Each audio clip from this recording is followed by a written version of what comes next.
Sí. Sí. No les puedo decir camisa.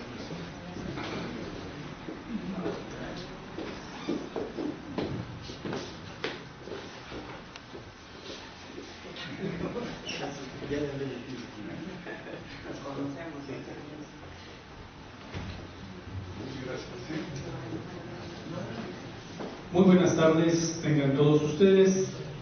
Casa Toluca del Colegio Mexiquense les da la más cordial bienvenida al Laboratorio de Ideas Encuentros para el Diálogo Creativo, iniciando esta tarde con la conferencia Mito y Realidad de Emiliano Zapata. Saludamos la presencia del doctor César Camacho, presidente del Colegio Mexiquense.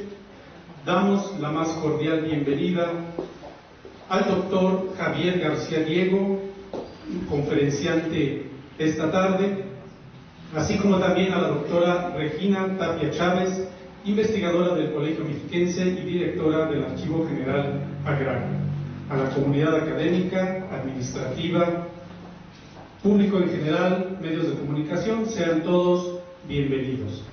Y a continuación, sin mayor preámbulo, cedemos el uso de la palabra al doctor César Camacho, quien dirigirá unas palabras de bienvenida.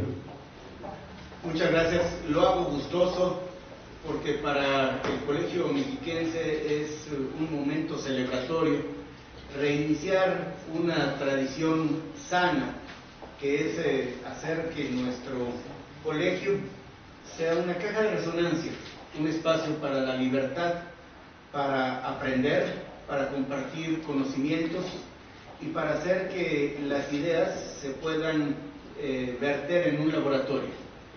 Por eso queremos que esta se recupere su condición de sana tradición, para que con una periodicidad mensual al menos podamos reunirnos aquí o en algún sitio propicio de la capital del Estado de México, en nuestro municipio sede, Sinacantepec, a efecto de tener intercambio de impresiones de este nivel, con personas cuya talla, estatura intelectual, pero sobre todo ética, puedan dejarnos, como será el caso de esta tarde, no solo un grato sabor de boca, sino un saldo positivo. Yo quiero esta tarde darle las gracias de manera subrayada a mi respetado y querido amigo Javier García Diego por su generosa participación en este que va a marcar un hito en la vida académica, en la vida cotidiana de Toluca y del Colegio Mexiquense.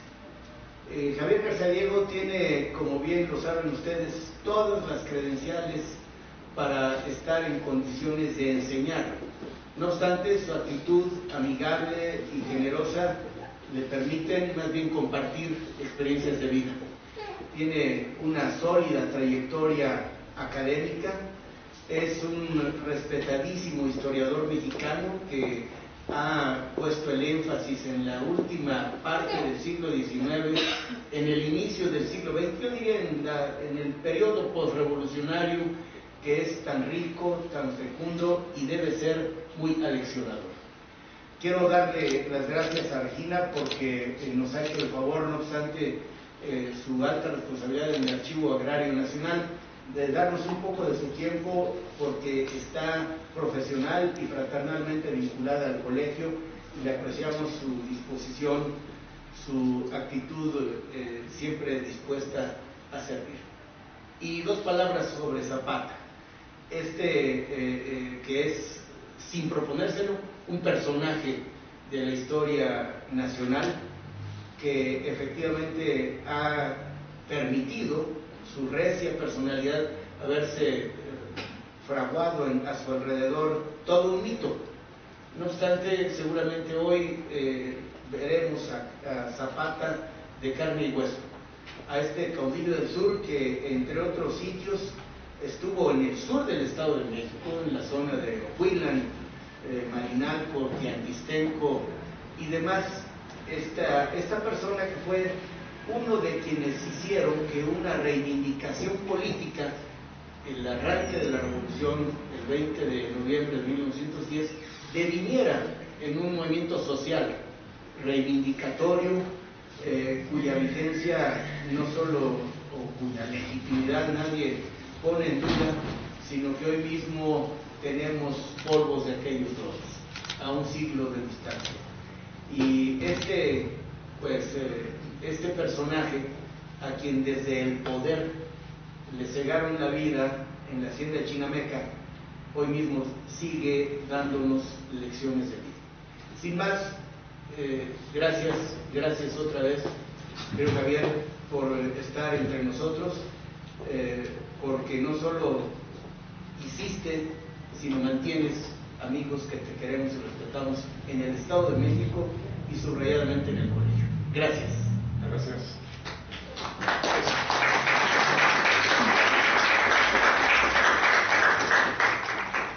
Javier García Diego cursó la licenciatura en Ciencias Políticas en la Universidad Nacional Autónoma de México. Es maestro de Historia por la Universidad de Chicago. Posee 2 doctorados, uno en Historia de México por el Colegio de México y otro en Historia de América Latina por la Universidad de Chicago. Su especialidad es la historia de la Revolución Mexicana, sobre todo en sus aspectos político y cultural, así como en un corte cronológico que abarca de finales del siglo XIX a mediados del siglo XX. Ha impartido cursos en la UNAM, en el Instituto Tecnológico Autónomo de México, el Colegio de México, así como también en Florencia, Dublín, la Universidad Complutense de Madrid, la Universidad de Salamanca. Ha impartido conferencias en Harvard, Stanford, Oxford, Cambridge, Buenos Aires, Santiago de Chile. Ha sido presidente del Colegio de México para el periodo 2005-2015 y es miembro del Sistema Nacional de Investigadores Nivel 3. Queda con todos nosotros el doctor Javier García Diego. Muchas gracias. Bueno, primero de todo, muy buenas tardes. Les agradezco su presencia, de verdad. Agradezco la invitación a mi amigo querido César Camacho. Para mí es una oportunidad muy valiosa volver al Colegio Mexiquense. Lo frecuenté cuando fui presidente del Colegio de México y Omar no me deja mentir. Estuve, ¿qué fue el aniversario 30? Una ceremonia, una comida muy importante, creo que me invitaron de conferencista ese día. Vine a la inauguración de esta sede, que es muy importante que los colegios tengan actividades de difusión, contacto con la población a la que nos debemos y de la que vivimos, porque los colegios, el Colegio de México, el Colegio Mexiquense y los demás, vivimos de recursos públicos, de un subsidio federal o estatal. Así que con todo gusto, además me gusta la difusión de la historia. No podría yo justificar mi vida si únicamente me dedicara a la investigación de punta y a la docencia de posgrado.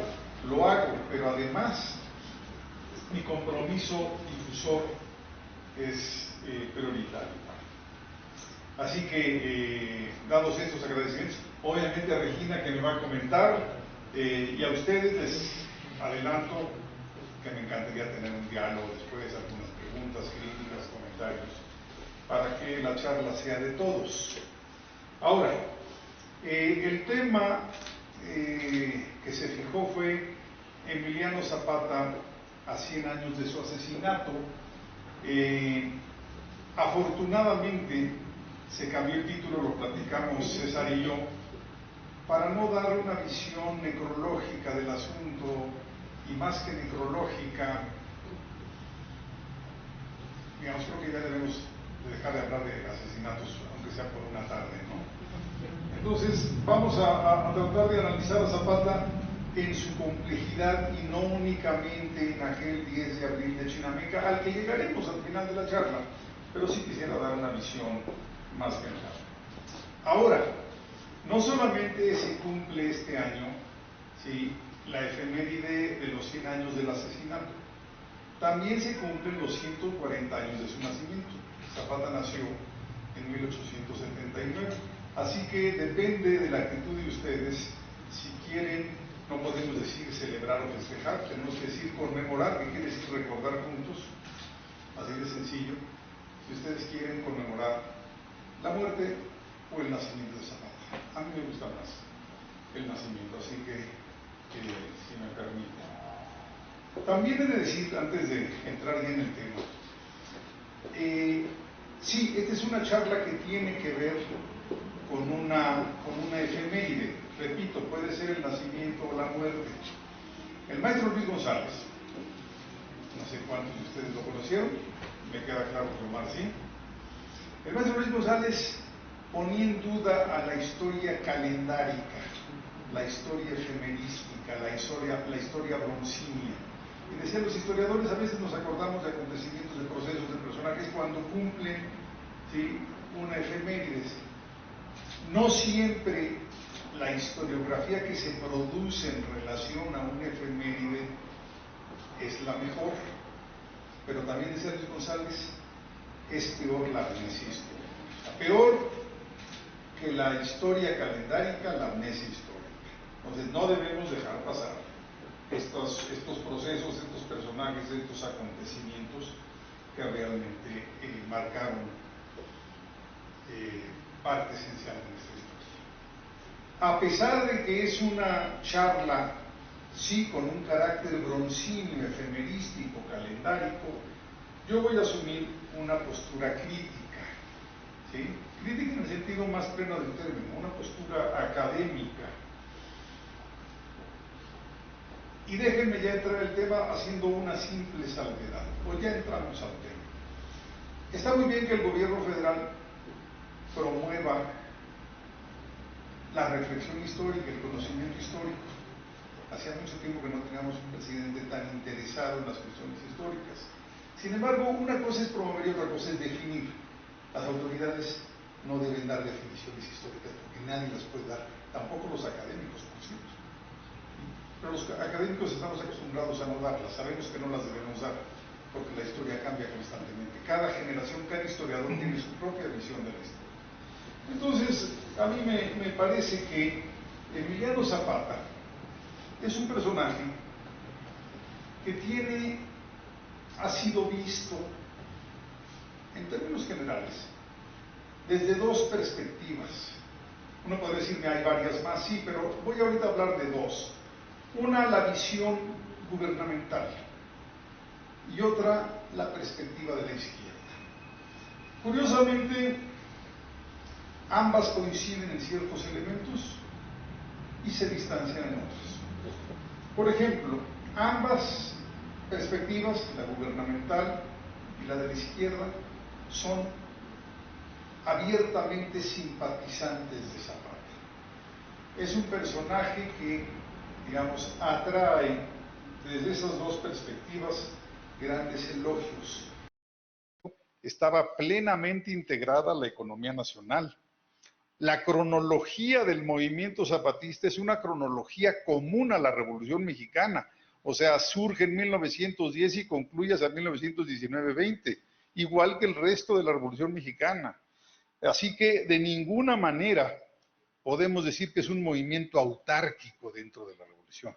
Todo lo contrario, es una parte sustantiva de la Revolución Mexicana. ¿En qué sentido es una parte sustantiva?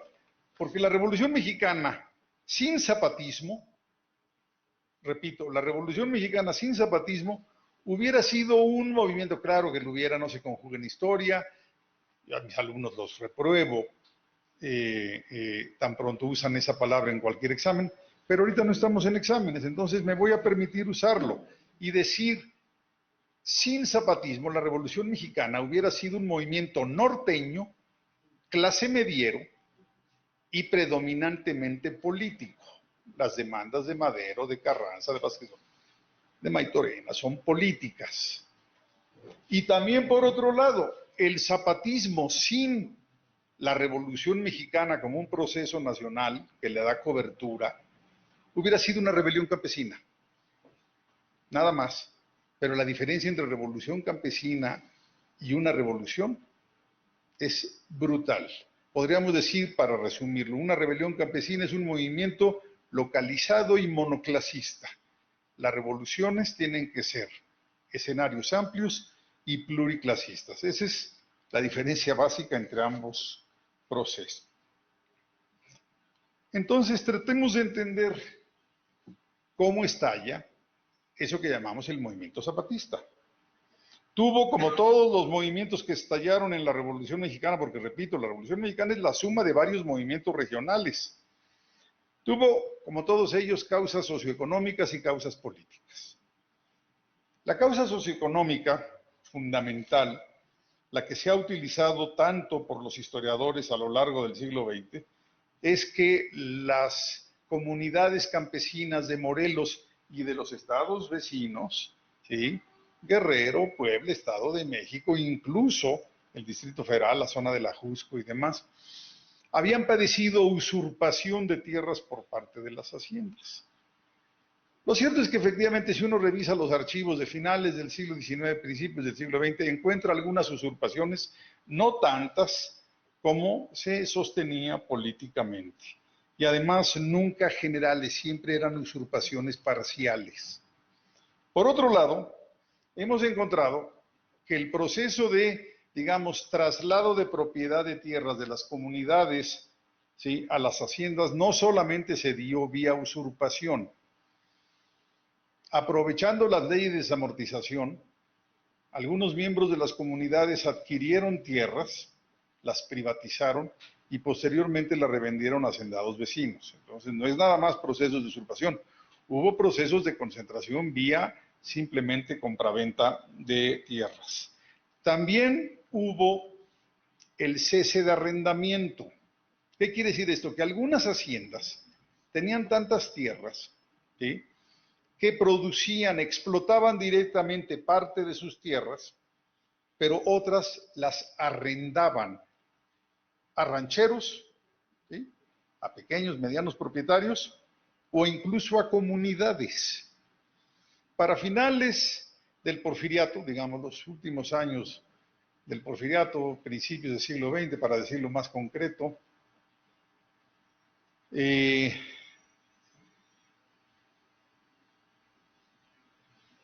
lo que tenemos, ¿sí?, principios del siglo XX, es un debilitamiento de las comunidades, cualquiera que haya sido el motivo, vía usurpación, vía concentración, vía cese de arrendamiento, las comunidades perdieron acceso a parte de sus tierras.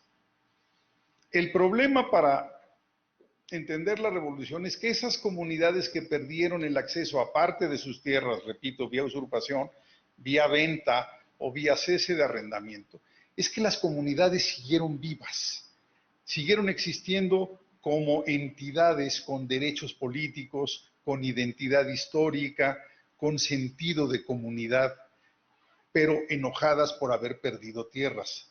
No solamente enojadas, habían visto mermados sus recursos.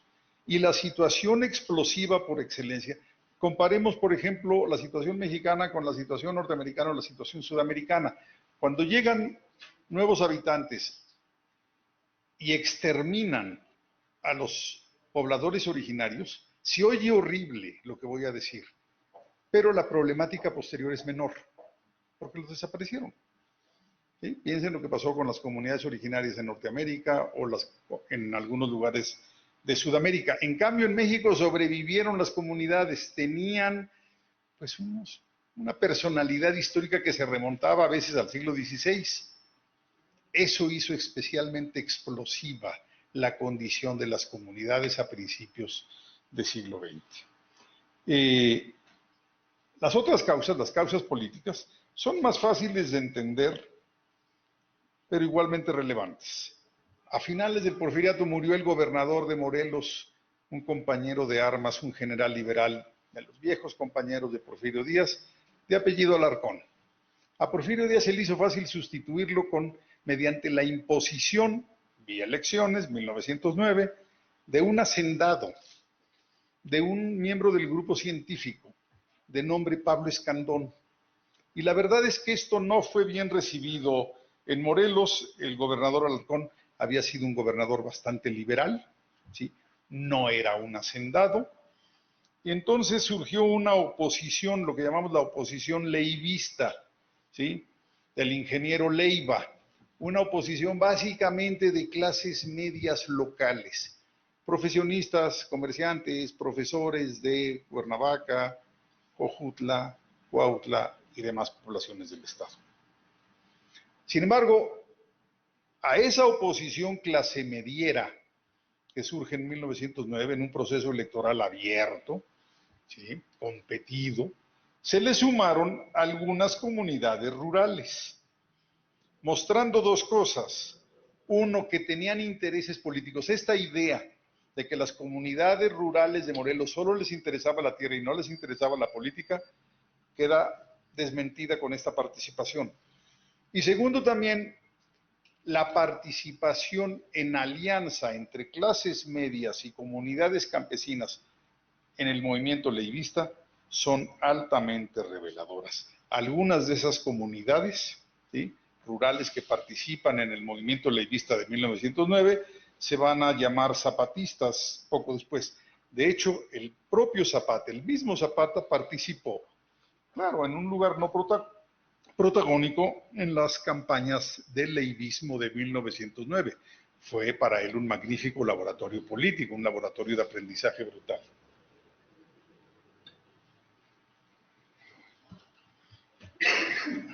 Este que sale ahí es Pablo Escandón. La lámina anterior era Morelos con varios estados alrededor. Ahora tenemos en esta siguiente lámina lo que sigue.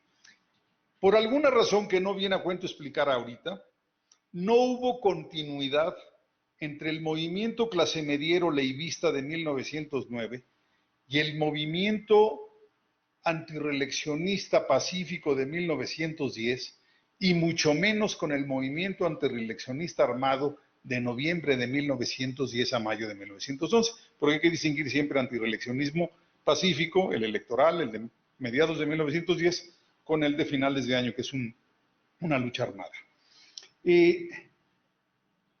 ¿Cuáles fueron, digamos, las condiciones en que se da ese movimiento armado de 1911? Primero que todo, Madero menospreció la fuerza del estado de Morelos. Madero consideraba que eran más importantes en su plataforma política y sobre todo en su esquema rebelde los estados de Puebla y de Guerrero. Confiaba más, había más elementos, había más recursos municionísticos. Para Madero, Morelos era una entidad secundaria. Segundo, fue encarcelado Alfredo Robles Domínguez, que está arriba, ingeniero guanajuatense, a quien Madero le había asignado el cargo de ser el coordinador de la rebelión en el centro, bueno, primero del movimiento electoral y luego de la rebelión en el centro del país. Con el encarcelamiento de él se pierde la coordinación en el centro de México. Una segunda consideración que hay que hacer, la muerte de Aquiles Cerdán. Desde Puebla, Aquiles Cerdán tenía, digamos, posibilidades de coordinación de un movimiento que no se reducía a su estado, no se reducía a Puebla. Tenía, digamos, injerencia en Tlaxcala, tenía injerencia en la vecindad Puebla-Guerrero, de hecho él viene de Guerrero, habita en Puebla, pero él es nativo de Olinalá. Entonces, la muerte de Cerdán también impactó negativamente a los movimientos armados de esta zona del centro de México. Nunca se va a recuperar el centro de México si se compara, por ejemplo, con el desarrollo armado que hubo en el norte del país. O sea, el centro de México se quedó sin coordinación, sin esa doble coordinación que fueron Robles Domínguez y Aquiles Cerdán. Y hay una tercera explicación. Las relaciones entre Morelos, el estado de Morelos, y el estado de Guerrero eran muy malas. Minutos antes de entrar aquí al salón, platicábamos César Camacho y yo sobre un libro de un investigador de hace unos años aquí, del mexiquense que murió, Gerald McGowan, sobre cómo le habían quitado terreno al Estado de México para ir consolidando otras entidades. Bueno, le sucedió lo mismo, en otra forma, a Guerrero. Le quitaron territorio para construir Morelos. Era el objetivo de debilitar al caudillo guerrerense, a Juan N. Álvarez. Entonces, la relación entre Morelos, los habitantes de Morelos y los habitantes de Guerrero, era especialmente mala. Entonces no hubo coordinación militar entre Zapata, digamos, y los hermanos Figueroa, de la zona de Huitzuco, la zona fronteriza entre Guerrero y Morelos. Por cierto, parientes del que luego fuera un destacado político mexicano de mediados del siglo XX. Entonces, no habiendo una alianza entre los Figueroa y los zapatistas, sino todo lo contrario, y cuando digo todo lo contrario, subrayo lo que eso significa, incluso llegó a haber enfrentamientos entre ellos, pues nos explica que el movimiento zapatista militarmente fuera débil, militarmente. Ahora, también nos explica la mala relación con los Figueroa, la muerte de Cerdán, la desaparición temporal de Robles Domínguez, que en Morelos, aunque fuera débil militarmente, tuvieron la facilidad, repito, por la muerte de Cerdán, la mala relación con los Figueroa, el encarcelamiento de Robles Domínguez, de nombrar un líder propio, que no se los nombrara el coordinador del movimiento en el centro. Y eso les permitió nombrar a alguien local. Y eso le va a dar a Emiliano Zapata un carácter muy particular. Su liderazgo no depende ni de Madero ni de Carranza, va a depender de sus comunidades, de su gente. Eso lo hace en cierto sentido débil, pero también le da características propias. Entonces, con ese liderazgo, ¿sí?, y con esa debilidad militar intrínseca se levanta el zapatismo. Sabemos que se levantan un poco tardíamente, no son de los del 20 de noviembre, ¿sí?, pero sí ya para febrero o marzo de 1911 se levantan. Tal vez uno de los primeros en hacerlo es Pablo Torres Burgos, que incluso se dirigió a San Antonio, Texas, para buscar el apoyo de Madero. Si se fijan ustedes, por la iconografía no es un campesino, ¿sí? Pablo Torres Burgos era miembro de la comunidad rural, pero era de estos asimilados, era un profesor rural, ¿sí? Entonces, ese fue uno de los primeros líderes del movimiento armado en Morelos. Otro, que no traje imágenes de él, es Tepepa, Gabriel Tepepa. Los dos mueren, muere Torres Burgos y muere Tepepa, y todo eso ayuda a que Emiliano Zapata se quede como líder y como líder único. Todo esto ayuda. ¿Que fue la Virgen de Guadalupe la que ayudó al liderazgo de Zapata? No, yo no estoy hablando de esas cosas. Yo estoy describiendo cómo se conformó el liderazgo, cómo lo fue, ¿sí?, consolidando. Entonces, Zapata está ya en armas, más o menos febrero, marzo de 1911. En mayo triunfa el movimiento, cae Porfirio Díaz, renuncia Porfirio Díaz, los tratados de Ciudad Juárez, que en resumen los tratados de Juárez son muy sencillos. Renuncian Díaz y Corral. Esto es importante. Es las diferencias enormes entre los tratados de Ciudad Juárez, los llamados tratados de Ciudad Juárez, y el Plan de San Luis.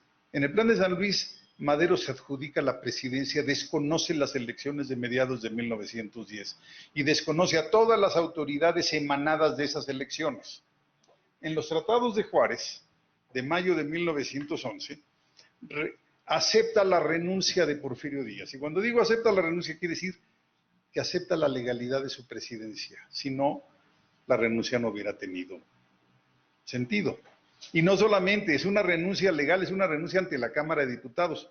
Esto es, reconoce la existencia de la Cámara de Diputados. ¿Por qué hace esto Madero? ¿Por qué es un Madero distinto al del Plan de San Luis? Para poderle dar salida legal a la revolución.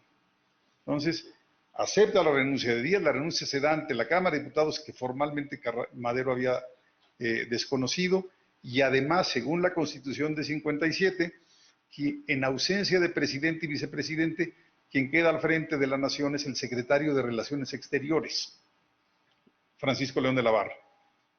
Entre paréntesis, ¿por qué el secretario de Relaciones Exteriores? Porque era el decano del gabinete. Fue la primera secretaría en crearse. Se llamaba Secretaría de Relaciones Exteriores e Interiores, o sea, Relaciones Exteriores y Gobernación, pero el nombre le daba prevalencia a la Secretaría de Relaciones y por eso era el decano del gabinete y se queda con la presidencia. ¿Qué otra cosa decían los tratados de Ciudad Juárez? Que los rebeldes debían licenciarse, debían volver a la vida pacífica. debían entregar sus armas y sus caballos, a cambio de una cantidad de dinero que fue muy variable.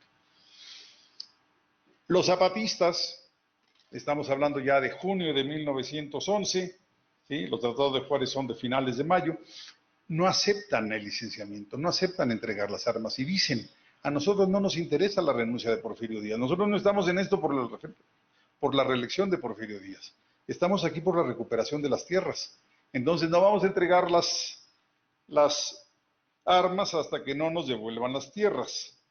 Eso los pone en una situación de desobediencia, de desacato a los tratados de Juárez, de desobediencia ante el gobierno legal de León de la Barra, desobediencia ante la negociación que habían hecho Madero y León de la Barra, Madero líder del movimiento, León de la Barra presidente.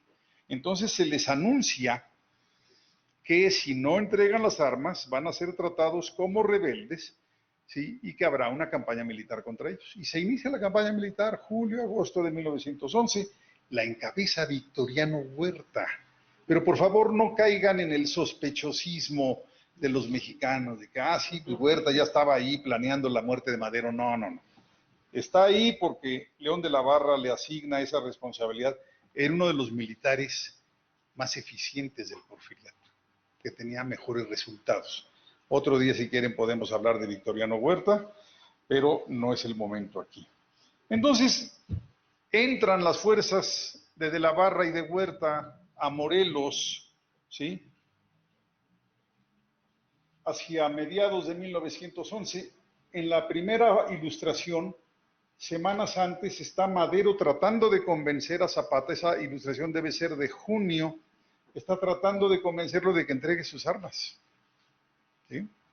Madero se dirigió al estado de Morelos y fue rechazado. Entonces, ¿qué hacen los zapatistas? Inician una guerra de resistencia en contra de las fuerzas invasoras del gobierno de la Barra, encabezadas por Victoriano Huerta. Estamos hablando, repito, de mediados de 1911. En noviembre de 1911, Madero ya asume la presidencia del país. Y ese mismo mes de noviembre, 3 semanas después de que Madero asumiera la presidencia, los zapatistas promulgan el Plan de Ayala. Punto. ¿Qué tiene el Plan de Ayala? Bueno, tiene 2 partes fundamentalmente. La parte agraria, pero también tiene una parte política. A mi modo de ver, muy equivocada, brutalmente equivocada. Primero que todo, hay que plantearlo, por eso les decía al inicio que la visión gubernamental ha omitido las diferencias entre el presidente Madero y Zapata. Y les digo la versión gubernamental de antes y de ahora, no es nada más de la de antes. Mi pregunta es, ¿tendrá algo de responsabilidad histórica Emiliano Zapata porque su movimiento antimaderista, el Plan de Ayala, debilitó a Madero como presidente? No estoy haciendo a Zapata responsable de la decena trágica del cuartelazo, pero sí le estoy reclamando que haya debilitado el gobierno del presidente Madero. Entonces, eso de ponerlos juntos en una fotografía, a mí me cuesta mucho trabajo creerla. La segunda parte política de ese plan es que Zapata no se autonombra líder del movimiento, sino que designa a Pascual Orozco, que es quien está en esa ilustración. ¿Por qué a Pascual Orozco si no tenían relaciones previas ninguna? No se conocían. Pascual Orozco estaba a 1000 kilómetros de distancia, estaba en Chihuahua.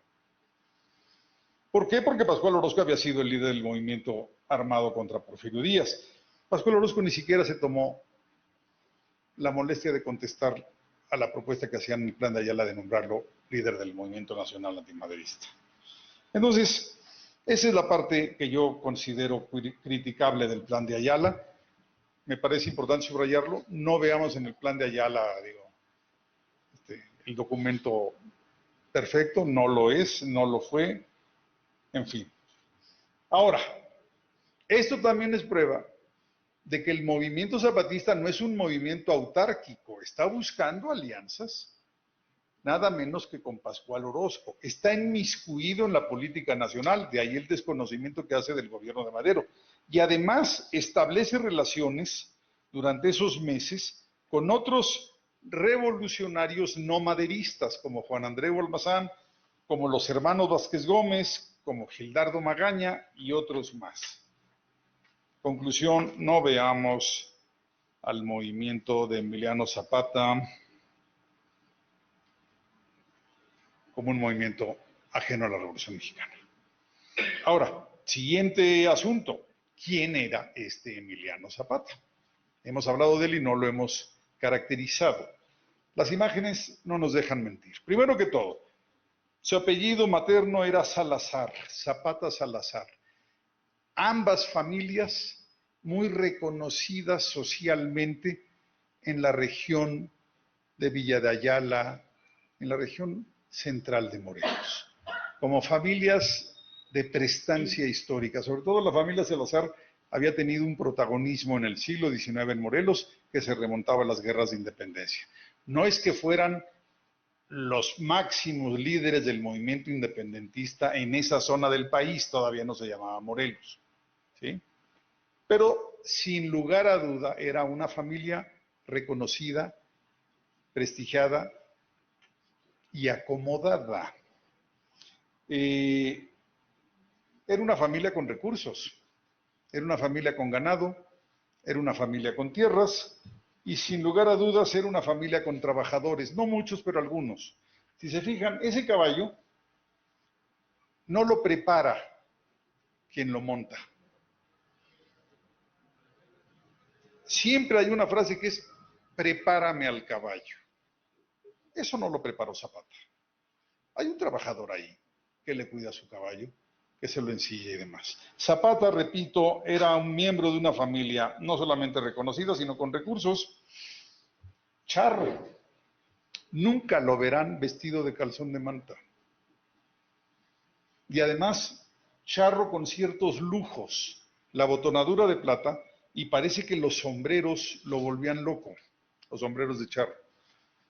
Los caballos, ni que se diga, ese es un super caballo, o sea, ese es el caballo de un hombre con recursos y que además sabe de caballos. Trabajó una época antes de la Revolución domando potros broncos en las haciendas del Rumbo, lo cual le dio trato con hacendados, una enorme modernidad. Era un hombre que sabía leer y escribir. Era un hombre que había tenido experiencia militar. En alguna ocasión antes de la Revolución, por leva fue llevado a ejercicios militares. Hay dos versiones, una que fue por lío de faldas y la otra que fue por reclamar las usurpaciones de la hacienda vecina a su comunidad, la hacienda del Hospital, en contra de su pueblo San Miguel Anenecuilco. Y ya que menciono esto, ¿por qué Zapata criticó el que la hacienda del Hospital hubiera usurpado algunas tierras de su comunidad, San Miguel Anenecuilco? Porque Zapata tenía cargos en el pueblo. Ustedes saben, todas las comunidades asignan cargos a sus vecinos más notables. Incluso eso cuesta recursos, a veces cuesta dinero. El que consigue la pólvora o el alcohol para la fiesta, el que se encarga del cura, el que se encarga del profesor rural. En este caso a Zapata le encargaron dos cosas, tuvo dos cargos: conservar los títulos de propiedad de la comunidad, títulos de propiedad agraria, sabía leer y escribir. Y segundo, ser jefe de la unidad defensiva. Todas las comunidades rurales en ese entonces tenían unidades defensivas pequeñas, pero que les servían para repeler abigeos, bandidos, ladrones de Camino Real. Les servían también para repeler algunas guardias blancas de los hacendados vecinos. Defensivas de los otros pueblos vecinos que también tenían comunidades, también tenían unidades armadas. Quítense de la cabeza la idea de que la vida entre las comunidades rurales de México es una vida bucólica y pacífica, no. O sea, esto de que las comunidades solamente tienen mala relación con los hacendados es falsa. Tienen mala relación con los hacendados, con las autoridades, con los medianos y pequeños propietarios y con las comunidades vecinas, por razones históricas. Antes de pasar a la siguiente lámina, queda claro pues que Zapata venía de un estrato alto dentro de su comunidad, y esto ayuda también a explicar el liderazgo que, repito, ha ido conformando pues con circunstancias ya mencionadas hace unos minutos, desde las muertes de Torres Burgos y Tepepa hasta la imposibilidad de designación por parte de Robles Domínguez, Aquiles Cerdán o cualquier otro. Una vez caído Madero, ¿sí?,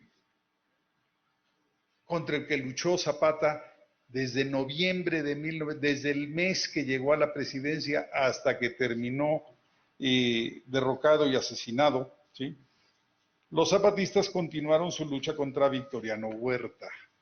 Desde muy tempranas fechas quedó claro que no iban a arreglarse con el gobierno de Victoriano Huerta. Pascual Orozco sí lo hizo en el norte. Para los zapatistas, Huerta representaba la incursión que habían hecho como fuerzas encabezando a las tropas que había mandado León de la Barra, así que no había posibilidad de arreglo. Reformaron el plan de Ayala, mayo de 13, para quitarle el liderazgo a Pascual Orozco y ahora sí asignárselo a Zapata. ¿Qué significa eso? Que no reconocieron nunca el plan de Guadalupe, que nunca reconocieron el liderazgo de Carranza. A pesar de ello, fue un movimiento militarmente menor. Y la razón es muy sencilla, o la razón es doble. Uno, la distancia de la frontera norteamericana. No tenían fácil acceso a armas y municiones. La segunda razón por la cual es, digamos, un movimiento armado débil, es que tenían una característica, eran fuerzas defensivas. Su naturaleza, su estructura mental era para construir fuerzas militares defensivas. No iban a trasladarse, no iban a desplazarse para derrocar a Madero o a Carranza o a Huerta. Ellos se habían constituido como ejército para defender Morelos, para defender sus comunidades. Y esta voluntad defensiva nunca desapareció. En ese sentido, es un movimiento, digamos, relativamente autónomo del movimiento constitucionalista que está cundiendo en Coahuila y en Nuevo León y en Tamaulipas y en Zacatecas y en Chihuahua y en Sonora, encabezado por Carranza, Obregón y Villa. Villa todavía es parte sustantiva de ese ejército. Pero de ser un movimiento relativamente autónomo a ser un movimiento autárquico, hay una distancia enorme. Si bien no reconoció el liderazgo de Carranza desde principios de la lucha contra Huerta, Zapata buscó relacionarse con los jefes norteños que él consideraba populares. Obviamente el primero, Pancho Villa, Antonio Villarreal, Lucio Blanco por haber hecho un reparto agrario muy temprano en Tamaulipas, en fin, no lo saquemos de la revolución a Emiliano Zapata. Es parte sustantiva de todo el movimiento. Ahora empiezan complicaciones interesantes. ¿Cómo andamos de tiempo, mi querido César? ¿Bien? ¿Todavía no se aburren? No. Bueno, entonces sigamos. ¿Identifican esta ilustración? Sí, cómo no. Teoloyucan. Teoloyucan, ese es más, es mexiquense. Se firman a mediados de agosto los llamados tratados de Teoloyucan.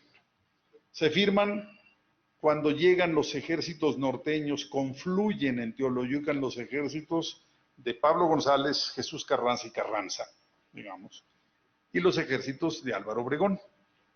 Llegan a Teoloyucan y se firman dos cosas, por eso son tratados. Uno, la disolución del ejército federal, no el reconocimiento de su derrota, que es distinto, la disolución, la autodisolución del ejército federal. Otro día compararíamos, ¿sí?, la capacidad política de Madero con la de Carranza. Carranza sí obligó a la disolución del ejército. La otra parte de los tratados es muy interesante, es cómo se va a hacer la entrega de la Ciudad de México. porque de Teoloyucan a Ciudad de México pues ya no había ningún obstáculo, ya era simplemente cómo van a entregar Ciudad de México.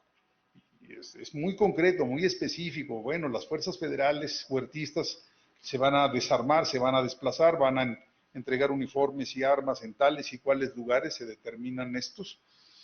Menos, dice, menos las trincheras huertistas que dan al sur de la ciudad. Esas no se van a desarmar hasta que sean relevadas por fuerzas constitucionalistas. ¿Qué quiere decir eso? Quiere decir que el constitucionalismo no quiere permitir la entrada de los zapatistas a Ciudad de México, no quiere compartir el triunfo con ellos. ¿Por qué? Porque no habían sido parte legal del movimiento constitucionalista, porque no había una identificación política y mucho menos una identificación social. Entonces Carranza no quería a los zapatistas en Ciudad de México. ¿Sí? Esto no quiere decir que los zapatistas no se hayan visto beneficiados con la caída del huertismo en Ciudad de México. De unos meses para atrás, ¿sí?, conforme se hizo más intolerante Huerta, más dictatorial en Ciudad de México, muchos elementos urbanos huían de Ciudad de México y se trasladaron a Morelos a colaborar con la lucha zapatista, ¿sí? Sobre todo miembros sindicalistas de la Casa del Obrero Mundial. Los más importantes, sin lugar a dudas, Díaz Soto y Gama y Gildardo Magaña.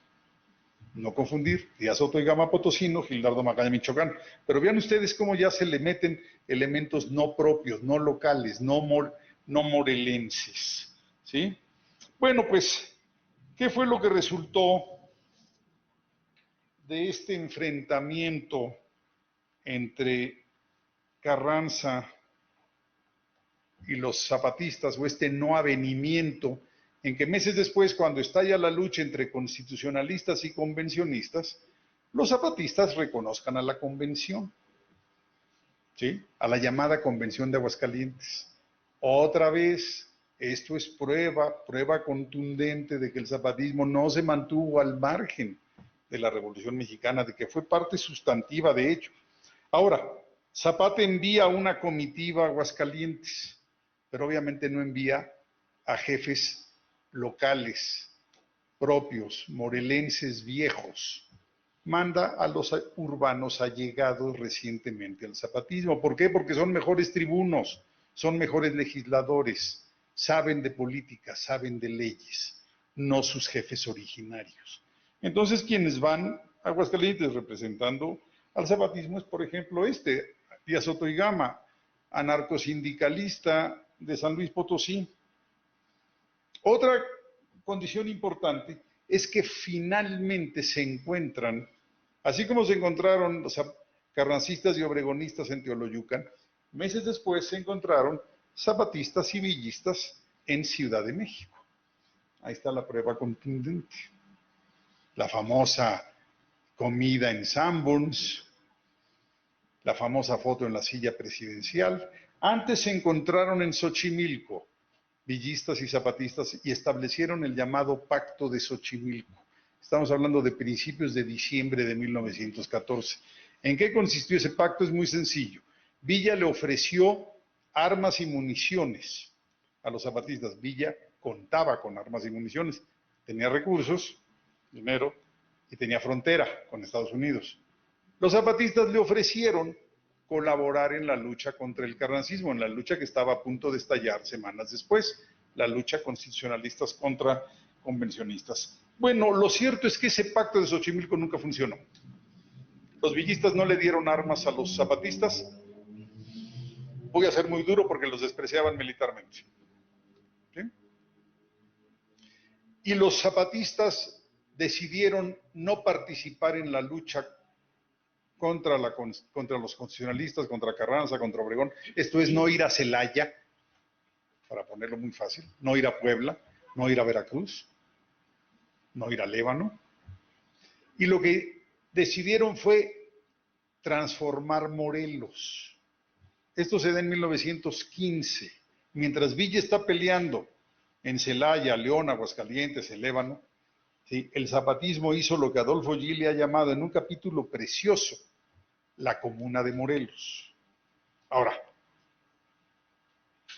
reconozco que ahí está respondiendo Zapata a su lógica histórica.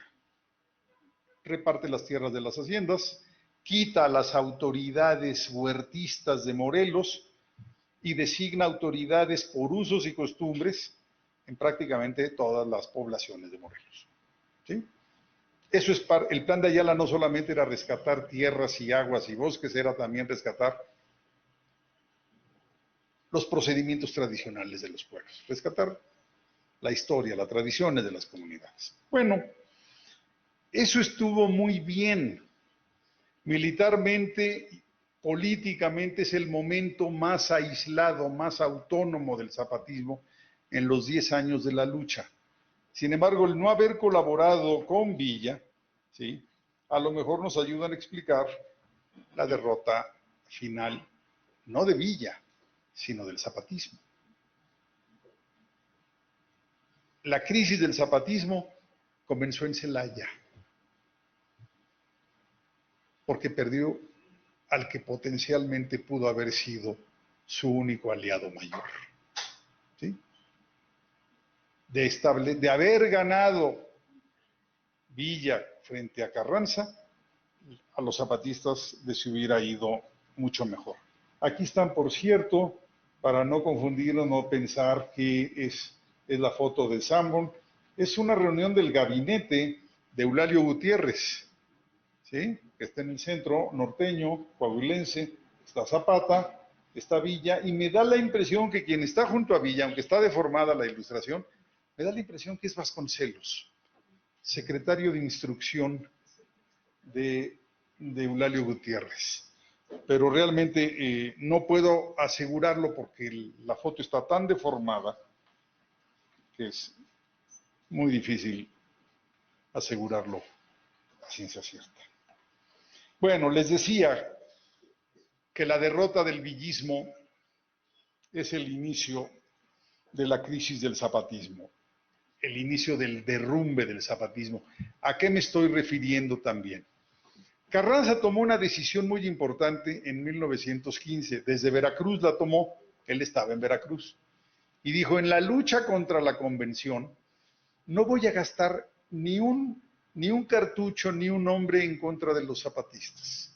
Los voy a dejar que se queden en Morelos haciendo su reforma social. Me voy a concentrar en Villa, porque es el elemento a vencer. Entonces, por eso fue ese año maravilloso de la Comuna de Morelos, porque los carrancistas, los constitucionalistas no asediaron Morelos, lo dejaron. Pero una vez que derrotaron al villismo, ¿sí?, a finales de 1915, Carranza tomó la decisión de proceder contra Morelos. Y esto comenzó hacia abril de 1916. ¿Qué características tiene? Bueno, el carrancismo tenía 10,000 hombres, el constitucionalismo asegurando que los zapatistas no salieran de Morelos. Eso hasta final, todo 1915. Para principios de 1916 triplica el número de soldados, lo cual quiere decir que se inicia la campaña. Y se inició la campaña. Primero circundó Morelos, controló los estados vecinos. ¿Sí? El constitucionalismo se hizo del control del Estado de México para 1916. Se hizo del control de Puebla, de Guerrero. Entonces, una vez que tienes, digamos, a Morelos con un cinturón de castidad, vamos a decirlo así, haces ya la campaña militar y penetras Morelos. Tomó Tres Marías el 27 de abril de 16, tomó Cuernavaca días después, el 2 de mayo. Típico de las derrotas comenzaron las pérdidas. Este personaje lo pongo aquí porque es primo hermano de Zapata, su primo más querido. Amador Salazar, ¿recuerdan el segundo apellido de Zapata? Primo por su madre. Otro charro. Parece ser que Amador Salazar era muy parecido a Zapata en el sentido de una especial predilección por los buenos caballos, los buenos trajes de charros, el sombrero de Amador Salazar es espectacular. Pero no solamente perdió al primo. Cuando llegan los constitucionalistas, obligan al zapatismo a abandonar Cuernavaca, abandonar Jojutla, abandonar Cuautla, abandonar Jonacatepec y remontarse a las zonas más inaccesibles del estado. Sí, eso les permitió sobrevivir, pero también significó pérdida de recursos económicos. No es lo mismo controlar los recursos económicos, el comercio, los impuestos de Cuernavaca, que estar remontado a una población inaccesible de Morelos. Y es perder también Cuautla, y es perder Jojutla, que son las poblaciones, sin lugar a dudas, más ricas de Morelos. Entonces, los zapatistas en 1916 comenzaron a perder recursos, a perder presencia política. No es lo mismo estar en Tlaltizapán, que por cierto también perdieron hacia mediados de mes, que tener Cuernavaca. No es lo mismo despachar en un cuartel inaccesible en Tochimilco, Tochimizolco, que desde el Palacio de Gobierno de Cuernavaca. En términos de fuerza política, de prestigio político, la cosa empezó a ir muy mal. ¿Quién hizo la campaña militar contra los zapatistas? Pablo González, que es uno de los personajes negros en toda esta historia del asesinato de Zapata. ¿Sí? Ahora, algunos historiadores, queridos colegas míos, o sea, como seres humanos los aprecio mucho, creo que están equivocados. Bueno, no creo, están equivocados. Hablan de una guerra prácticamente genocida, han utilizado ese término, de los carrancistas a los zapatistas. Bueno, yo creo que sería más correcto decir es una guerra de ocupación. Y es una guerra entre dos grupos revolucionarios con distintas características sociales y con distintos proyectos políticos. Pero no podemos decir que Pablo González fuera un genocida. ¿Sí? Pablo González, por cierto, de la misma edad de Zapata, también de 79, tenía orígenes socioeconómicos bajos, había tenido que trabajar en el ferrocarril, en un molino de harina, primero en su natal Nuevo León y luego tuvo que emigrar a Coahuila, que es donde conoce a Carranza. Migró a Estados Unidos, se hizo en Estados Unidos magonista, luchó desde 1910, ese sí es de los luchadores desde 1910, ¿sí? En contra de Porfirio Díaz. Y luego en casi todas sus campañas que hace como jefe del Cuerpo de Ejército del Noreste, acompaña sus luchas con la promulgación de decretos muy progresistas en materia obrera, en materia agraria, supresión de tiendas de raya, salario mínimo, en fin. De ninguna manera yo acepto que a Pablo González se le considere como el genocida de Morelos. Es una guerra de ocupación, es una guerra cruenta, claro que sí. Pues, a ver, estamos hablando de una guerra, es una revolución. No se dio el 1.000.000 de muertos en Morelos, pero sí hubo muchos. En Morelos se calcula, si uno compara el censo de 1910 al de 1920-21, perdió 40% de la población. La mayoría por la influenza, no por Pablo González. Pero claro que hubo pérdidas, hombre, por Dios. Así como me parece inaceptable usar el término genocida, sería yo un estúpido decir que fue una guerra florida. No lo fue, definitivamente. Ahora, ¿qué significa una derrota militar? Como ya dije, la derrota militar implica crisis política, es perder tu condición de líder, tu imagen de ganador, el respaldo popular. ¿Sí? Ya no estás en Cuernavaca, ya no eres un ganador per se. ¿Sí? Eres un movimiento derrotado. Eso también trae problemas sociales y los que ya mencioné, problemas económicos.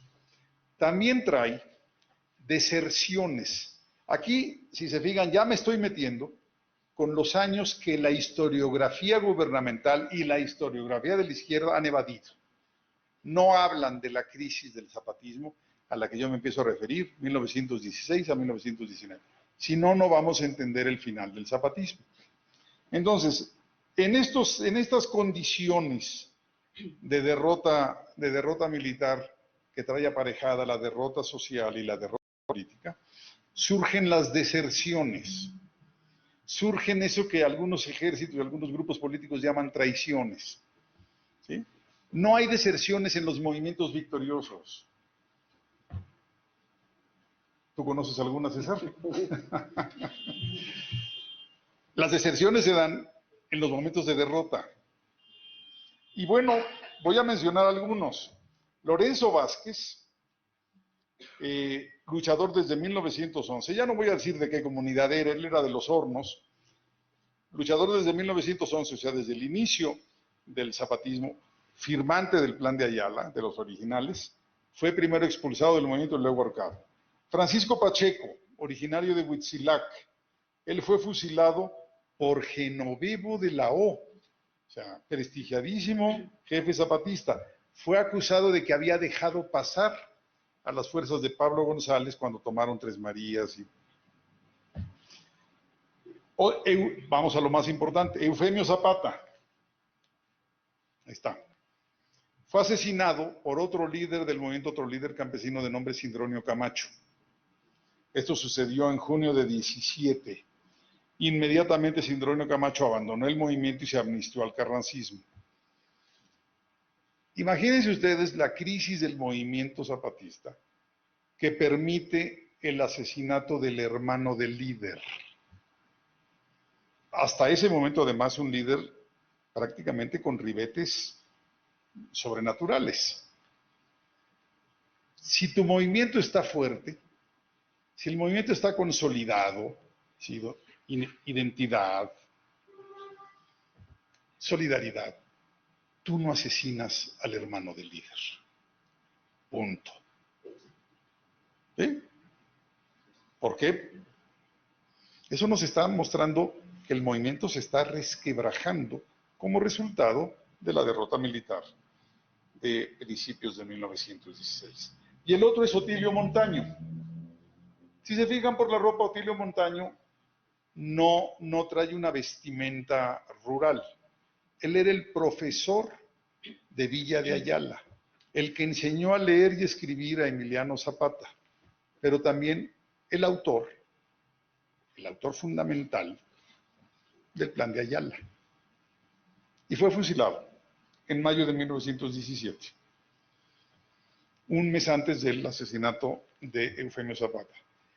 Fusilar, ¿sí?, en campamento zapatista, acusándolo de traición al autor del Plan de Ayala, es prueba contundente de que el movimiento se está despedazando. De otra manera, no fusilas a Otilio Montaño. Al interior del movimiento zapatista, quienes están siendo responsabilizados de la derrota militar son los auténticos morelenses.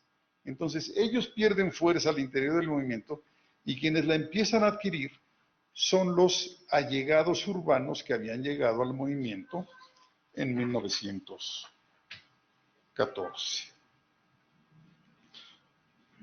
Otro elemento. Mientras el zapatismo entra en crisis, el constitucionalismo se consolida.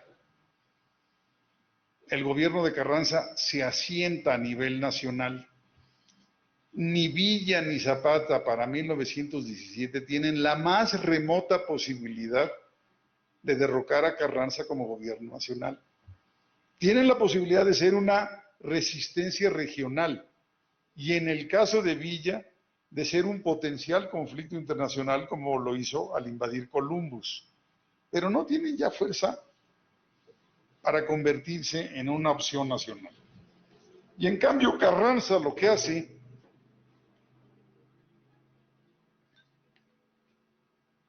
es promulgar la Constitución de 1917.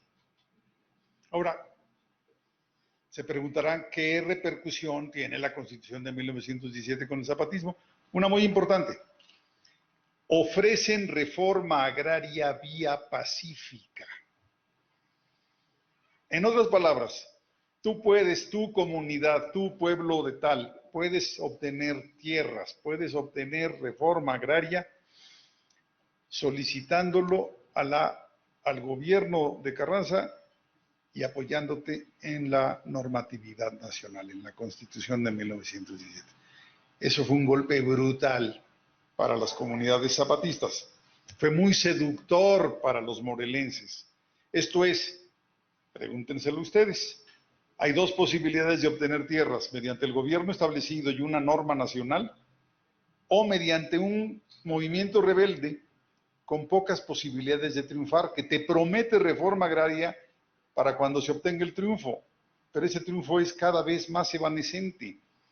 Entonces, ¿qué es lo que tenemos? Que varios estados vecinos y algunos elementos del propio Morelos solicitaron tierras vía la Constitución de 1917. En otras palabras, reconociendo al gobierno de Carranza.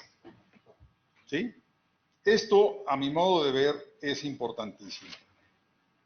El ejemplo máximo de solicitar tierras ahora vía la Constitución y ya no mediante un movimiento rebelde, lo hace Domingo Arenas, el líder del zapatismo tlaxcalteca.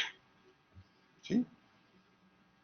Finales de 1916, Domingo Arenas pacta con el gobierno constitucional y le dice, bueno, nos reconocemos mutuamente, se hace reforma agraria vía la Constitución de 17, reconocen legalmente las reformas agrarias, los repartos que habíamos hecho previamente, pero esto, repito, tiene un impacto absolutamente negativo en el zapatismo. No quieren que cunda en esa región de México, ¿sí?, la reforma agraria vía la Constitución. Ellos quieren ser los que repartan la tierra, ¿no? ¿Cómo compruebo lo que sucedió? Que Domingo Arenas fue llamado a una reunión con jefes zapatistas, ¿sí?, del estado de Puebla, encabezados por Fortino Ayaquique y Gildardo Magaña, quien ya he mencionado varias veces, y fue asesinado en dicha reunión. ¿Sí? Lo cual nos habla de que el zapatismo de ninguna manera va a permitir que gente allegada al movimiento, gente que se ha dicho zapatista, pueda reconocer al gobierno de Carranza. Por cierto, en la ilustración está la Constitución de 1917, la versión manuscrita, y un corrido, ¿sí?, sobre Domingo Arenas. Estábamos hablando ya de 1917. ¿Qué sucede al año siguiente? En 1918. Los líderes auténticamente morelenses, los auténticamente campesinos, los que habían tomado las armas desde 1911, repito, van a la baja internamente. Cada vez es más influyente al interior del zapatismo el elemento urbano. Díaz Otoigama y sobre todo Gildardo Magaña proponen en 1918, para responder a la crisis en la que se encuentran rodeados por estados ya dominados por el constitucionalismo, establecer alianzas con todos los movimientos rebeldes anticarrancistas que hay en el país. Y entonces se mandan emisarios, se mandan cartas, hay muchas en los archivos, más de 20 yo he revisado, a Villa, a los hermanos Zedilla, también a grupos contrarrevolucionarios, a Félix Díaz, a Manuel Peláez, incluso le mandan comunicaciones a algunos carrancistas como Álvaro Obregón, que ya había empezado a dar muestras de que se estaba distanciando de Carranza. Para poderse acercar a todos estos grupos, en estas cartas se habla de que hay que unirse para derrocar al gobierno de Carranza, pero ya no se menciona el Plan de Ayala. O sea, empieza a desvanecerse el radicalismo agrario, porque si hubieran insistido en el predominio del Plan de Ayala, ninguno de todos estos grupos, todos estos líderes que he mencionado, hubiera aceptado la unificación con los zapatistas. De todas maneras, ninguno lo aceptó. El intento fue absolutamente fallido. Para la segunda parte de 1918, están absolutamente aislados, pobres, sin armas, sin municiones, sin recursos económicos, al contrario, sufriendo cada vez más deserciones. Aquí están Gildardo Magaña, que es el que les refiero, y por otro lado está Manuel Palafox, otro de los líderes zapatistas, importante, agrarista, que desertó del movimiento a finales de 1918. Estamos ya entonces a finales de 1918, principios de 1919. Lo que hay que agregar a todo lo que llevo dicho es que para finales de 1918 y principios de 19 es cuando fue el mayor impacto de la influenza en Morelos. Entonces tiene crisis militar, crisis política, crisis económica, crisis sanitaria. Es el peor momento del zapatismo de todo el decenio. ¿Qué otras cosas debemos decir de 1919? Es un año preelectoral. En 1920 Carranza terminaba su gestión presidencial, habría de convocarse a nuevas elecciones, y entonces surgen dos elementos importantes. Uno, Pablo González quiere entregar buenas cuentas.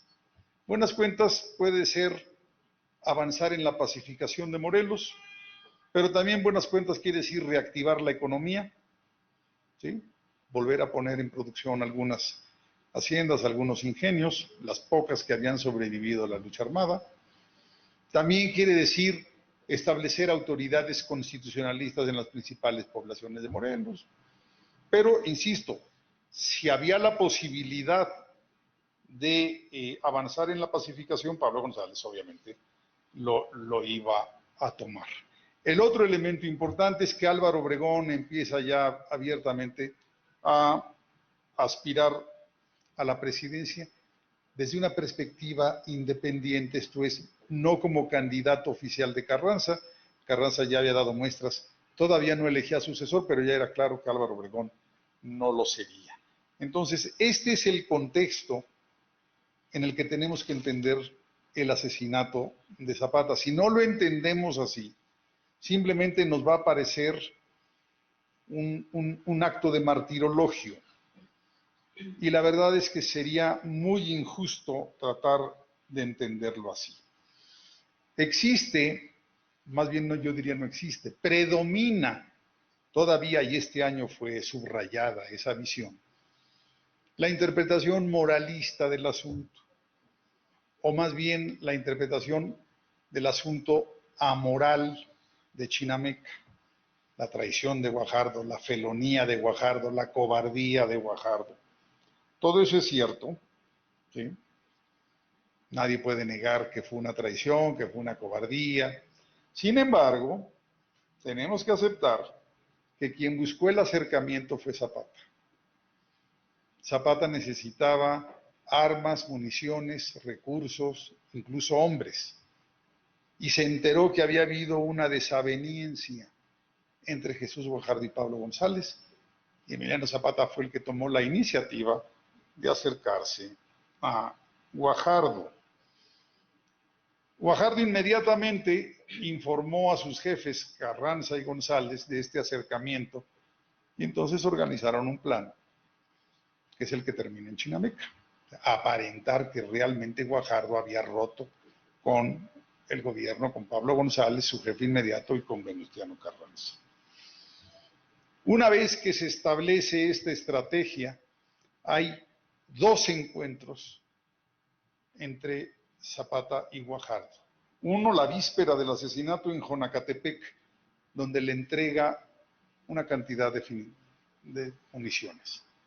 Y la promesa de que al día siguiente en Chinameca le entregaría una cantidad mayor. Esto es mucho más relevante que el obsequio de un caballo y estas cosas. Son anécdotas que no quiero utilizar, pero tampoco niego. O sea, se dieron, existieron. Guajardo sabía perfectamente cuál era el talón de Aquiles de Zapata, y ya se lo pueden imaginar, los caballos. Le regaló un caballo espléndido. Entonces Zapata estaba muy emocionado, y eso hizo que aceptara el encuentro en Chinameca. Ahora bien, ¿ustedes creen que Zapata era un ingenuo que cayó en el garlito y se presentó en Chinameca prácticamente desarmado, con una escolta pequeñísima, ante el hombre que lo había perseguido desde 1916. No, Zapata era un hombre muy astuto, que había sobrevivido a la defensiva, que llevaba 3 años luchando contra el carrancismo, contra Pablo González, contra Jesús Guajardo, sobreviviendo de verdad a salto de mata en Morelos durante esos. Así que Zapata buscó garantías de que Guajardo había realmente roto con Pablo González. Y la principal fue que le entregara a un hombre, Victorino o Victoriano, se le conoce, las fuentes hablan de la misma persona con 2 nombres, Victorino, Victoriano, es aquel, originario de Tlapa Guerrero. Acababa de desertar del zapatismo, se había pasado al carrancismo como tantos otros durante esos meses y esos años, y Zapata le pidió la vida de Victorino o Victoriano Bárcenas y de su gente. Guajardo le dijo que no podía entregarle a Victoriano Bárcenas porque se encontraba en Cuautla, en una operación, pero fusiló 59 de sus hombres, a petición de Zapata. Después sucedió lo de Chinameca. La muerte de Zapata produjo la mayor crisis, un cambio de naturaleza del movimiento zapatista. Y esto sucede con todos los movimientos sociopolíticos personalistas que dependen mucho de un líder. Piensen en el que quieran, ¿sí? Es más, para no pensar en el presente, pensemos en Porfirio Díaz. Una vez que Porfirio Díaz envejece, el aparato, el sistema porfirista, se desmorona. Y eso sucede con todos los movimientos, ¿sí?, que dependen de un líder, de una persona que ni comparte el poder ni institucionaliza el mismo.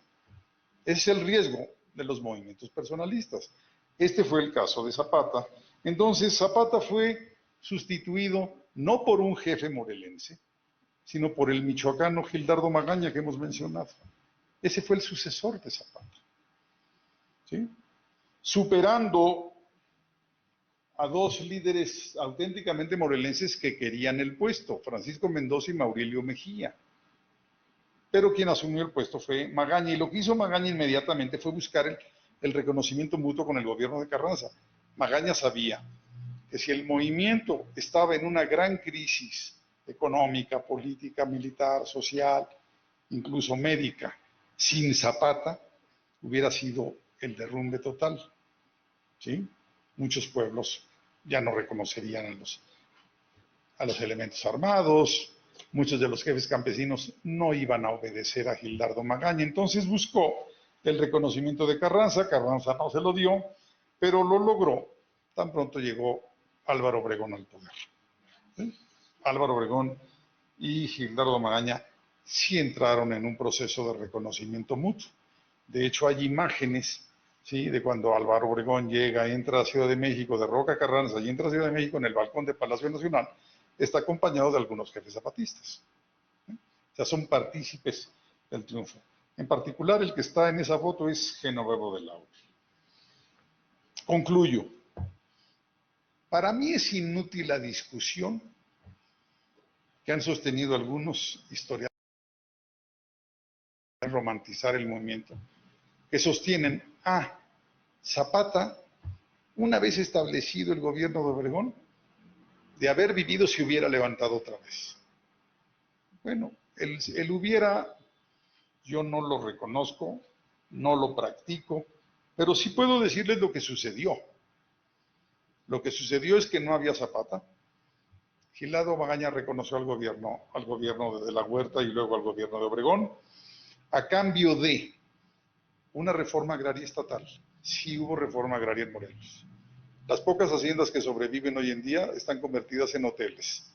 O sea, las unidades productivas que se llamaban haciendas desaparecieron como unidades productivas.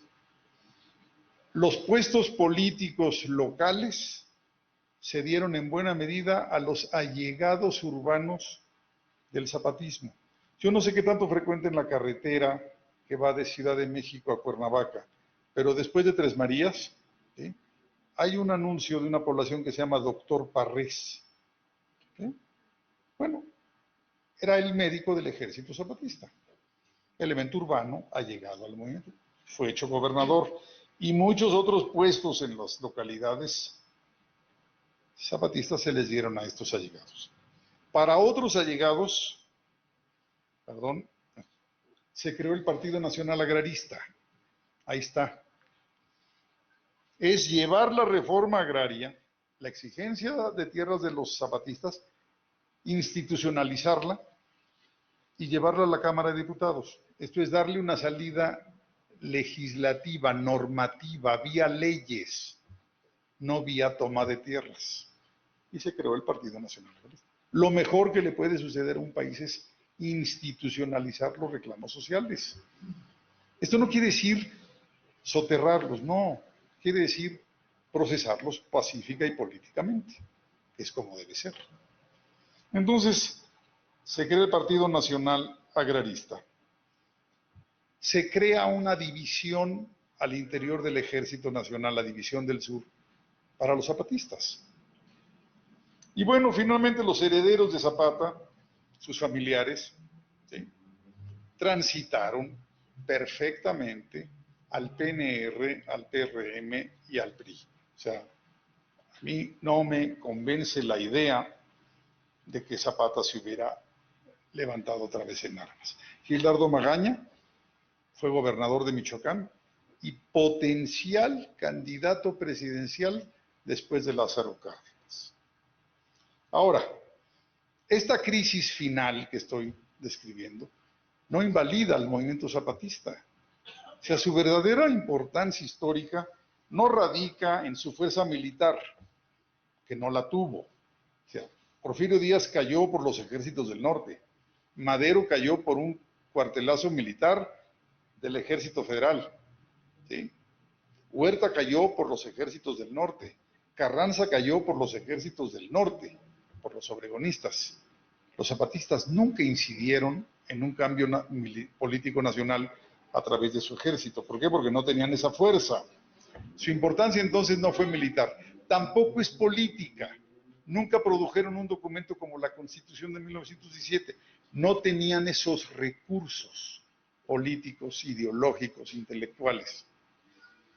¿Cuál es su aportación histórica? Importantísima.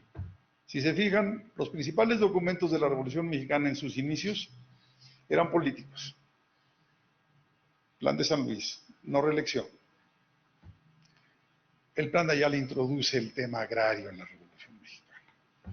Yo no voy a discutir aquí si la solución que se le dio fue la adecuada, pero de qué era el tema fundamental. Cerca del 90% de la población del país vivía en el ámbito rural. Por lo tanto, era un tema fundamental. Y no es solamente la tierra, el Plan de Ayala habla de tierras, aguas, bosques y de las comunidades campesinas como entidades políticas, como células, ¿sí?, de la población nacional. Eso lo rescató Zapata y eso le permite estar no solamente 100 años después en la historia nacional, sino 200, 300 y 500 años después. Zapata va a ser Zapata gracias a eso, no tanto al martirologio de Chinameca. Ahora, con su muerte, y por eso era interesante el título de la charla de hoy, con su muerte surgió el mito. ¿Sí? ¿Cuántos discursos se ha llevado Zapata? N discursos. ¿Cuántos monumentos? Bueno, ustedes tienen uno aquí en la entrada de la ciudad, a la entrada viniendo de Ciudad de México, a la salida yendo para allá. ¿Sí? Se dice que la historia la hicieron los vencedores. Bueno, en este caso hay que discutirlo. El impacto de Chinameca acabó con Pablo González, ya ni siquiera fue candidato presidencial. Acabó con buena parte, no del todo. Venustiano Carranza sigue siendo un personaje de enorme prestigio, pero lo cierto es que no festejamos el centenario de la muerte de Guajardo. Guajardo murió un año después de Zapata. Fue fusilado acusado de intentar rebelarse contra los obregonistas. Guajardo ganó el ascenso militar, 50,000 pesos, pero Zapata ganó la gloria histórica. Muchas gracias.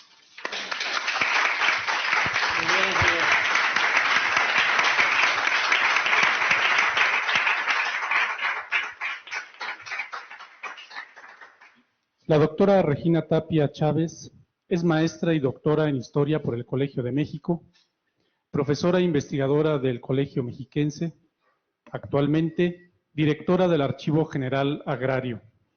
También es miembro del Sistema Nacional de Investigadores Nivel 1. Sus líneas de investigación son Cultura Política, Relaciones Gobernantes-Gobernados, siglos XIX y XX, Transformaciones de la Ciudad de México, Reforma Agraria. Por favor, doctora, si es tan amable de darnos sus comentarios. Muchas gracias al doctor Camacho por invitarme, al doctor García Diego por tan interesante charla, al Colegio Mexiquense como siempre, y por acordarse de mí, aunque ahorita esté un poquito lejos, no tanto. Bueno, mi comentario voy a intentar hacerlo concreto para a ver si tenemos oportunidad de charlar, como bien proponía Javier García Diego al principio. Quiero hacerlo en dos sentidos. En dos temas que ha tocado nuestro conferencista hoy y que creo que son muy importantes. Uno muy breve, que es el tema de la tierra y el tema de la pervivencia de las comunidades, porque sí es cierto, estoy absolutamente de acuerdo. Los dos temas que quiero tocar tienen que ver precisamente con algo novedoso que se extrae del comentario de hoy sobre el mito de Zapata, y que efectivamente de pronto hay como un acuerdo general que todos estamos conformes con que el zapatismo fue este movimiento aislado, este movimiento heroico, este movimiento traicionado que recuperaba un reclamo generalizado, etcétera. Es verdad, y lo puedo decir. Tengo a mi cargo ahora mismo algo así como 50 kilómetros lineales de papel que hablan de esto. Si bien estamos hablando de más de la mitad del territorio nacional, que terminó convirtiéndose en lo que hoy llamamos la propiedad social, ¿no? Que es lo que se produjo a partir de la reforma agraria, es verdad que los despojos no son necesariamente la norma. Es más común encontrar en el archivo agrario, en sus expedientes, efectivamente contratos de compraventa de las propias comunidades con base en la ley de 1856, la ley de desamortización, o las leyes colonizadoras del porfiriato. Entonces, eso me pareció interesante recuperar, porque si bien quizá la lucha localista de Morelos, la lucha de Anenecuilco, la de Villa de Zapata, pudieron haber tenido estos tintes que después la historiografía efectivamente retoma como si fueran los generales, no lo es en términos de todo el territorio. Sin embargo, gracias a lo que puso el zapatismo sobre la mesa con el mensaje agrarista, sí se pudieron hacer renegociaciones de esas compraventas, de esas nacionalizaciones. Eso por un lado. Por otro lado, y que creo que es en lo que me gustaría detenerme un poco más, es en el tema del modernismo, de la modernización política o de Zapata como un hombre político moderno. Porque también es común pensar en Zapata como el campesino que traía de vuelta el discurso de la tradición y cómo tenían que ser los procesos tradicionales en las gestiones locales y en el reparto de tierras. Hay muchos elementos en la historia del zapatismo y en la biografía de Zapata que me parece que no hemos explotado lo suficiente, que nos hablan de otros elementos de modernidad política que son, me parece a mí, muy rescatables, muy interesantes. Uno, efectivamente, ese primer Zapata en 1909 con el leibismo aparece por la vía de un club político, es decir, una organización de estado del arte o de modernización política en ese momento, que es un poco el preámbulo quizá de lo que hoy serían los partidos políticos. Entonces, por ese lado, creo que eso es muy importante traerlo a a la discusión. También en toda la gestión que hizo el zapatismo en Morelos, hay muchos elementos muy interesantes en la manera en la que manejaron lo político, que sí recuperaron algunas formas tradicionales, pero por ejemplo hicieron un enorme uso de lo impreso para comunicar ideas. Tenían Otilio Montaño, habían ya llegado Soto y Gama, habían ya llegado estos otros elementos que también nos hablan de modernidad política. Y efectivamente, como ya se puntualizó ahora, nos hablan de alianzas, pero también nos hablan de un entendimiento de cómo tienen que ser las cosas y cómo tienen que hacerse.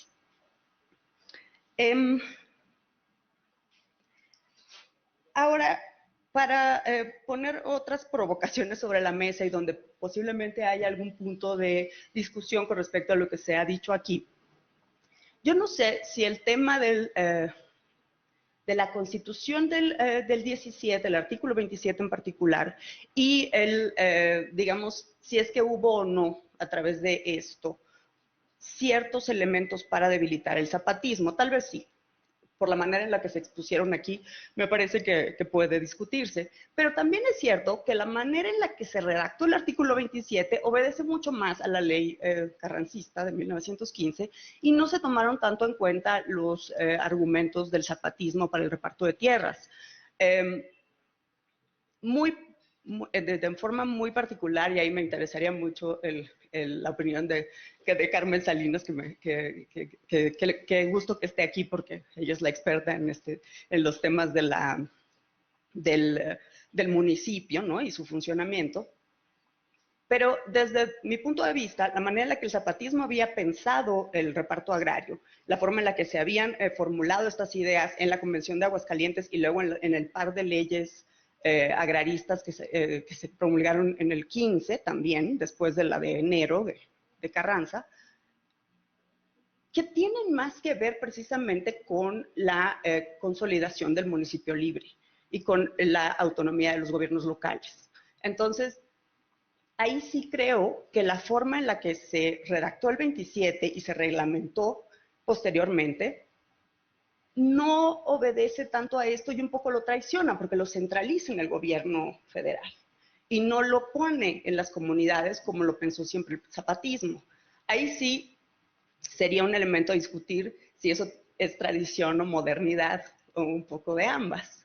Pero sí, ahí yo es mi opinión que no, que tal vez el zapatismo, el ejemplo de Domingo Arenas sí. Es muy ilustrativo, evidentemente, pero yo no sé si para el resto del zapatismo haya funcionado igual. En los papeles que tenemos en el archivo agrario sobre las comunidades tradicionales zapatistas, vemos resoluciones presidenciales de finales de los 20, ¿no? Fue bastante tardío, lo habían tomado oficiosamente y lo oficializaron Portes Gil. Yo creo que la mayoría de esas resoluciones están firmadas por él, entonces estamos hablando de ya posterior al asesinato de Obregón, evidentemente. Entonces, y para un poco redondear y concluir mi comentario y darles la palabra, termino con el tema de Zapata. Porque si bien es cierto que no, de pronto las historiografías distintas, las oficiales, las de izquierda, no nos dan estos otros elementos para poder evaluar a Zapata desde otro punto de vista. Sí, Zapata tiene algo que se proyecta en lo nacional y se proyecta en lo internacional, y que incluso en términos iconográficos termina siendo como un elemento de gift shop.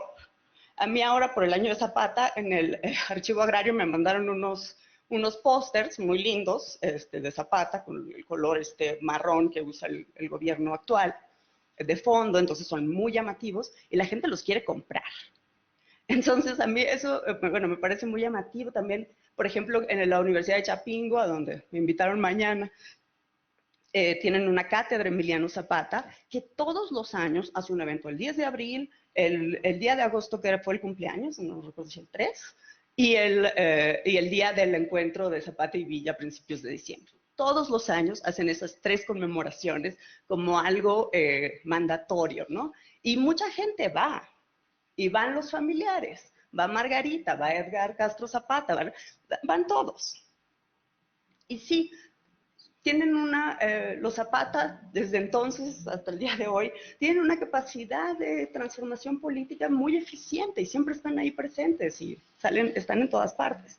Entonces, hay una como plasticidad, diría yo, en la figura de Zapata como actor histórico y eso sí que tendríamos que evaluarlo. ¿Por qué tiene este impacto? ¿No? ¿Por qué gritamos Zapata vive? ¿Por qué? O gritan, no sé. Porque en las marchas de la izquierda, de los estudiantes, llevan las pancartas Tierra y Libertad, pensando que es una frase de Zapata, además que sabemos que no lo es, nosotros sabemos que no lo es, pero para la gente es la frase de Zapata. Entonces hay una plasticidad en su figura que es muy atractiva y que el mundo la ha retomado y que en Latinoamérica se usa.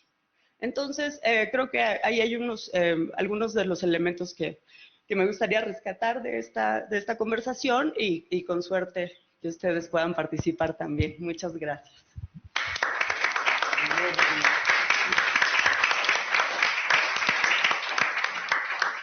Pues bien, ahora corresponde un espacio para quienes gusten realizar algunas preguntas, comentarios o reflexiones de esta conferencia, de esta charla. Adelante.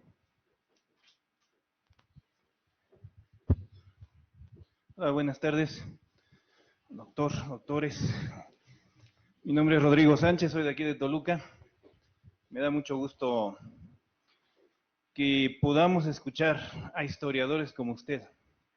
En estos tiempos en que, y perdón por lo que voy a decir, en que historiadores militantes han tomado espacios como el INERM, o militantes historiadores están metidos, por ejemplo, en el Fondo de Cultura Económica, escucharlo a usted, la verdad es que es como estar en un oasis. Doctor, muchas gracias por estar aquí, porque además estos historiadores se empeñan, ¿no?, en demostrar a estas alturas cosas como que Zapata sí tenía un proyecto de nación. Pues sí, igual y sí, ¿no? O en demostrar fehacientemente que no es cierto la primera frase de John Womack en su libro, ¿no?, de que zapatismo volteaba hacia el pasado. Bueno, creo que usted ha dejado muy claro cuál es la aportación del zapatismo en términos históricos y en el devenir de la revolución y de nuestro país. Quiero comentar por otro lado que si el Estado de México fue revolucionario, ahora poniéndome de este lado localista, sí lo fue, pero lo fue zapatista. Aquí tuvimos un gobernador zapatista, que fue don Gustavo Vaz, que luego repitió ya como civil, como doctor, como ex rector de la UNAM, del 57 al 63, pero es un actor político muy relevante para los mexiquenses. Creo que eso es una de las fases más importantes del zapatismo en el Estado de México, porque realmente, el ejército zapatista cubrió el Estado, pero Zapata solamente llegó a Chalco, por ejemplo, o sea, a este lado del oriente. Entonces tuvimos este gran zapatismo en el Estado sin Zapata, pero con toda su influencia. Un tercer tema que me interesó mucho es que yo no lo había visto de esta manera, pero es cierto. No solamente los reaccionarios porfiristas debilitaron a Madero, no solamente la prensa fifí debilitó a Madero, también movimientos que se le opusieron, como el zapatismo, pues pudieron haberlo debilitado. Yo creo que es una hipótesis de trabajo muy importante. Y finalmente, perdón por los comentarios, a lo mejor no estoy haciendo ninguna pregunta, pero de lo que dice la doctora Tapia, también me pareció muy interesante el tema de que manejaron en papel su comunicación. Yo he sido maestro de comunicación, y un chavo de estos garbanzos de a libra que me tocó dirigir hizo una tesis de comunicación, pero las formas de comunicación zapatistas, ¿no?, en la que utilizaron el papel y otros medios de comunicación, es una tesis muy pequeña, pero finalmente es un elemento también muy importante a considerar qué tipo de comunicación realizaban los revolucionarios, ¿no? Desde el mensaje en papel hasta poner alguna bomba en los trenes, ¿no? Entonces, me gustó mucho la plática, doctor. Creo que viene a desmitificar además muchas cosas a 100 años del asesinato de Zapata, y creo que debemos seguir viendo la historia pues de una manera relajada y no tan militante, y no para justificar algo que a lo mejor no tiene justificación. Muchas gracias. Muy bien. Si pudiéramos ir contestando. Sí, como tú dispongas. Porque si no, se nos van a olvidar. Bueno, primero que todo, a mí me encantó el comentario de Regina. Ahorita quiero ir sobre algunos temas que realmente enriquecen en todo caso la discusión. Y me gustó mucho su comentario. A ver, sobre los historiadores que mencionó al principio, la historia es una de las disciplinas que nos permite decir dos cosas distintas e incluso contradictorias y estar los dos en lo correcto. Esto no sucedería, por ejemplo, con un científico o un médico que dice la enfermedad es esta. En historia podemos estar los dos en diferente postura y estar los dos en posesión de cierta parte de... No me gusta usar la palabra verdad, pero de la interpretación correcta. De verdad, la palabra verdad no me gusta usarla. Pero Pedro Salmerón, ya que no dio usted su nombre, es un alumno queridísimo mío, o sea, fue un alumno muy, muy querido. Sí está en una etapa de militancia política, se lo he dicho. Vamos a ver cómo va después. Del otro historiador, Paco Ignacio Taibo, mi relación con él ha sido más de colegas. Yo le reconozco a Paco una cosa, diciendo de él en muchas, pero tiene una prosa que ha conseguido tener muchos lectores de historia, de ese tipo de libros que él hace, que seguramente, o parte de ellos al menos, luego evolucionarán a otro tipo de productos historiográficos.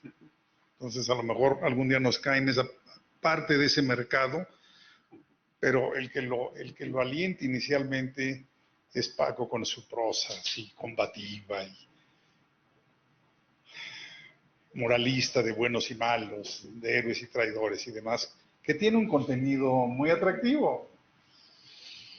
De lo demás, realmente me interesó mucho su comentario. Ahora, de lo que dijo Regina, a mí me da gusto ver exalumnos convertidos en auténticos colegas. Eso es la magia de la educación. Eso me hace sentir que el Colegio de México funciona y que el Colegio Mexiquense hizo una buena elección entre esa Regina. Dos cosas que apuntó muy importantes, ¿no? La modernidad del zapatismo. Yo subrayaría la modernidad del zapatismo, no necesariamente la de Zapata. Son estos hombres, los Sotoigamas, los Magañas, los Conrados Sotoigama, el hermano de Antonio, Ángel Barrios y demás, Gustavo Vaz, los que le dan esa modernidad. Zapata seguramente tendría algunos elementos, pero digamos, ese proyecto nacional que tanto han insistido Salmerón y Felipe Ávila, otro alumno querido, son más ellos. Pero definitivamente hubo formas de modernidad durante esos años en Morelos. Ya Regina se refirió al papel, hubo comisiones ideológicas, hubo proyectos fiscales, un planteamiento educativo, justicia, municipal, claro, pues Sotoigama era un gran municipalista. Bueno, esa es mi opinión. Su tesis fue al menos sobre el municipio. En fin, hay mucho todavía que discutir, no se puede acabar todo en una sesión. Regina también habló del elemento normativo, sobre si la Constitución de 17 no llegó a impactar en Morelos. Yo creo que sí, pero los procesos agrarios toman muchos años en estudiarse y en ratificarse. Efectivamente, la decisión final estaba centralizada, pero todo surgía de la solicitud de la comunidad, que se elevaba a la Comisión Local Agraria y luego ya finalmente años después pasaba a la Comisión Nacional y la última palabra, efectivamente tienes toda la razón, era la voz del presidente. Pero sí era un proceso que también tenía su visión local. Y también tienes toda la razón. La ley del 6 de enero, que es una copia, más bien la Constitución, el artículo 27, pues es la ley del 6 de enero. Yo creo que sí la hicieron estas gentes cercanas a Carranza, Luis Cabrera, Molina Enríquez, paisano, pensando en procesar una reforma agraria y también pensando en que no creciera el zapatismo, porque son los meses en que el zapatismo está increciendo, son los momentos de auge. Y por eso yo no sé si a Gustavo Vaz yo le llamaría zapatista o convencionista. Es esa etapa en la que el zapatismo es parte de un gobierno que incluye elementos clase medieros urbanos progresistas. No solamente es Gustavo Vaz, otro de los muchachos que está ya en 1915 es Marta Regómez, por ejemplo, haciendo labor de agrimensura. Y por último, lo que dijo Regina tiene toda la razón, pero creo que yo también lo dije al final, Regina, cuando hablamos de Zapata el mito. Zapata se convirtió en un mito. ¿Pero por qué se convirtió en un mito? Uno no se convierte en mito gratuitamente, porque había un elemento auténticamente popular y había una razón histórica que se llamaba la tierra. Y porque tiene una iconografía perfecta. Vamos a preguntarnos, ¿sí? Tiene una iconografía perfecta. Vamos a preguntarnos cuáles son los íconos de América Latina. Pues los países que han producido más íconos son México, Argentina y Cuba. Íconos de América Latina. ¿Cuáles ha producido México? Pues yo diría que en el siglo XX, Zapata. Sin lugar a dudas, Zapata. Y Frida Kahlo. Pero internacionalmente nadie quiere comprar una t-shirt de Carranza, o sea, por favor, lo más anticlimático y antierótico que pudiera haber. De Cuba, pues Fidel, pero más el Che, porque no se deterioró, murió joven, ¿no? El privilegio de los elegidos de los dioses de morir joven. Como Juárez. No tan joven. Y de Argentina, fíjense que los íconos de Argentina son curiosos. El Che, Evita, ¿no? Maradona y Mafalda. Esos son los íconos de verdad de América Latina. Un día nos preguntamos, hicimos un coloquio hace poco ahora con lo del centenario de Zapata, y era Zapata desde la literatura, y la pregunta inicial era, ¿por qué el zapatismo no atrajo a escritores, ¿sí?, de la magnitud que Villa atrajo? Villa atrajo a Martín Luis Guzmán, a Rafael F. Muñoz y a Nelly Campobello. Zapata no tiene escritores de esa magnitud. En cine están parejos, ¿no? En cambio, en fotografías y en pintura, Zapata arrolla. Y alguien quiso especular ahí, dice, ¿por qué? Digo, no la hagas difícil. Zapata arrolla a Villa en términos de arte plástico, porque es más guapo, o sea, es más gallardo. O sea, esa foto, en cambio Villa, pues medio gordo, medio ceboso en algunos casos, poco guapo. Esa foto de Zapata en el caballo es arrolladora. Eso es un mito. Pero es mito porque tiene fundamento histórico. Tiene una justicia de siglos esa fotografía. Pero de eso sabe más Regina que yo, así que yo ya dejo la palabra. Muy bien. ¿Alguna otra pregunta? Don Omar. Solo un comentario. Bueno, soy Carmen Salinas. A ver, Carmen Salinas. Sobre esta pregunta que Regina me formuló. Algo muy interesante de leer es esas leyes que se refieren al municipio, las leyes zapatistas. Zapatistas en general, como decías en tu exposición tan brillante, no de Zapata, sino zapatistas, tienen modernidad, claro, pero tienen una base social tan fuerte que parece tradicional. pero no, son leyes modernas, donde el municipio está en manos del ayuntamiento, donde el reparto agrario, el ayuntamiento lo iba a hacer, es darle una fortaleza al ayuntamiento que se pierde con la ley de Carranza. El ayuntamiento se pierde con la ley de municipio libre. Entonces, por eso yo considero que esto que proponías sí es muy válido estudiar estas leyes como algo que no se logra en el artículo 27 constitucional, porque en el 27 sí está el reparto agrario, pero en ninguna manera se retoma el ámbito municipal y mucho menos el peso social que tiene las leyes zapatistas sobre el municipio. Entonces sí creo que es muy interesante. Totalmente. Sí. Don Omar. Bueno, gracias. No sé si lo que voy a contar sea una barrabasada, Javier, pero en el momento en que se inicia la Revolución Mexicana, llamada así, entre los principales líderes, digamos, de este movimiento, no están pensando exactamente en lo mismo.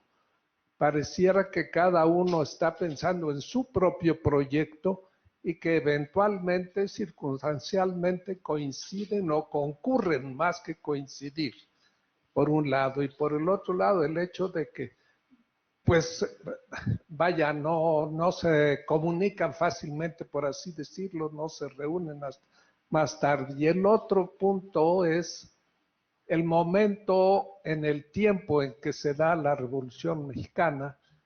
Por comparación, 1919 y 2019 es un siglo después, y este es un año muy propicio para recordar tantas cosas que ha pasado a nivel internacional.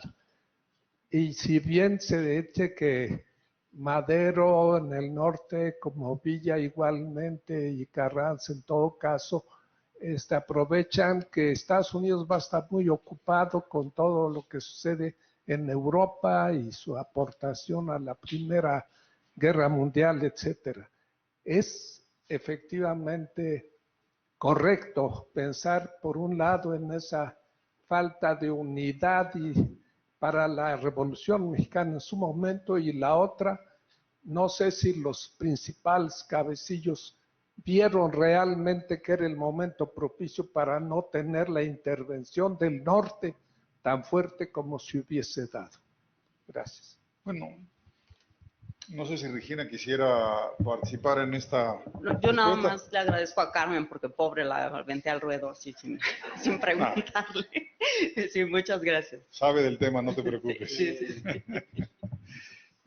A ver, no, primero que todo, Omar, no es ninguna barrabasada, pero tampoco es una debilidad de la Revolución Mexicana. Así es en todas las revoluciones. Si tú, por ejemplo, piensas en la Revolución Francesa, digo, lo que pensaban Mirabeau, Danton, pues es absolutamente distinto, Robespierre, cada uno tiene su proyecto. Si piensas en la Revolución Rusa, lo mismo.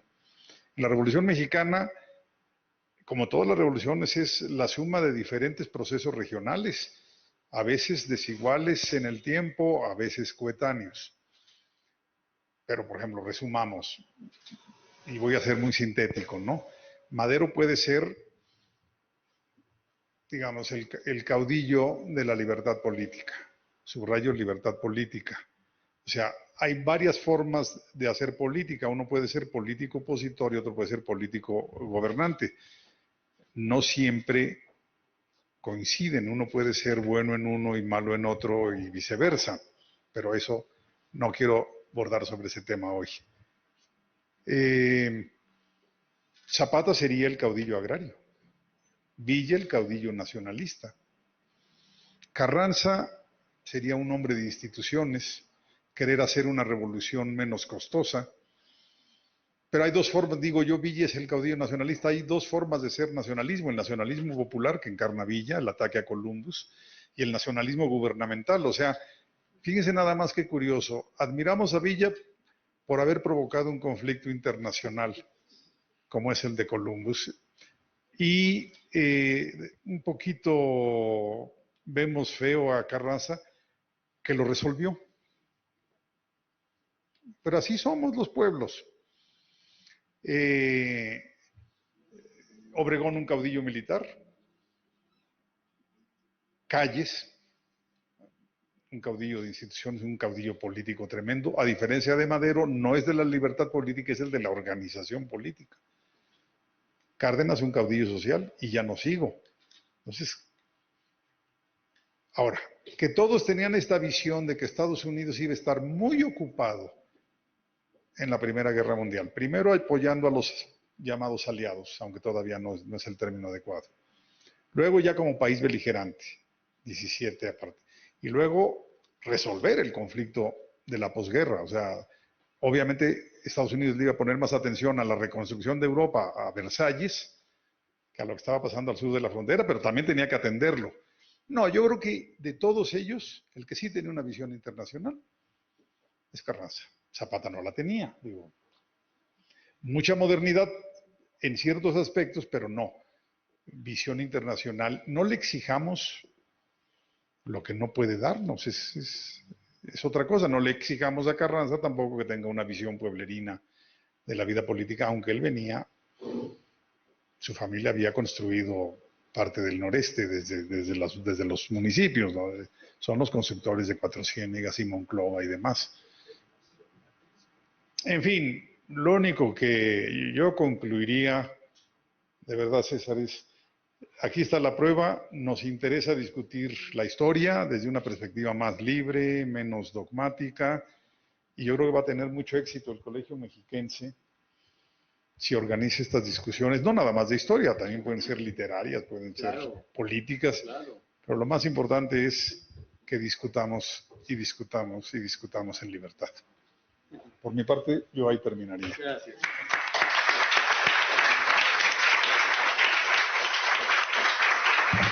Yo quiero darle las gracias a Javier, a Regina y a todas y todos ustedes por acudir a esta convocatoria amigable de una institución diseñada para servirle a los mexiquenses y a los mexicanos.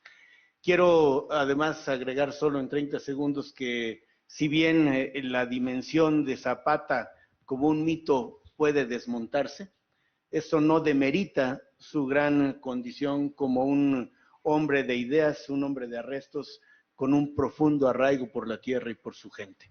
Somos afectos, los seres humanos, justamente a mitificar, y a veces a mitificar y a desmitificar con una gran ligereza. Creo que ni lo uno ni lo otro, sino destacar la condición humana que justamente por su falibilidad tiene de todo, pero Zapata es y seguramente seguirá siendo un referente obligado para las y los mexicanos de bien. Y ahora un aviso parroquial. Estamos empezando con el pie derecho y pisando fuerte el laboratorio de ideas. El martes 16 de julio tendremos aquí a Eduardo Matos. Desde ahora extiendo fraternalmente esta invitación y les ruego multipliquen la información para que haya más y más personas interesadas que se beneficien por lo que mexicanas y mexicanos de excepción como Javier, como Eduardo, ambos por cierto integrantes del Colegio Nacional, nos hacen el favor de compartir. Gracias a todas y a todos. Y ahora entregaremos de parte de la comunidad del Colegio Mexiquense un merecido reconocimiento a los participantes.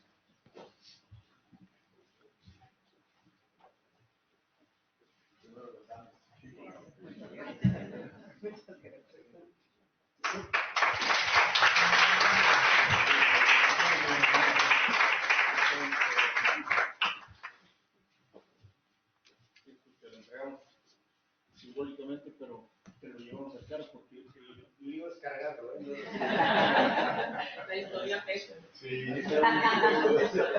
Carmelita, justamente. Dos. Gracias. Pues muchísimas gracias a todos ustedes, que tengan muy buena tarde y como ya lo mencionó el doctor César Camacho, los esperamos en la próxima cita aquí en el Laboratorio de Ideas. Muchísimas gracias.